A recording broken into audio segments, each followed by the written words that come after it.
ભગવાન કે ક્યારેક ભિખારીનો વેશ લઈ હું દુનિયાના લોકો સમક્ષ હાથ પણ લંબાવું છું ત્યારે મને ઓળખી શકે છે? કવિ કે ના, કોક જલારામ બાપા જેવા ઓળખી શક્યા હોય તો ભલે. અરે ભિક્ષુક વેશ લઈને ક્યારેક ઘર ઘર હાથ લંબાવું છું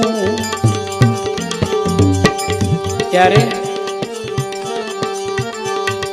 અરે માફ કરો શબ્દ સાંભળી, માફ કરો શબ્દ સાંભળી પારાવાર પસ્તાવો છો.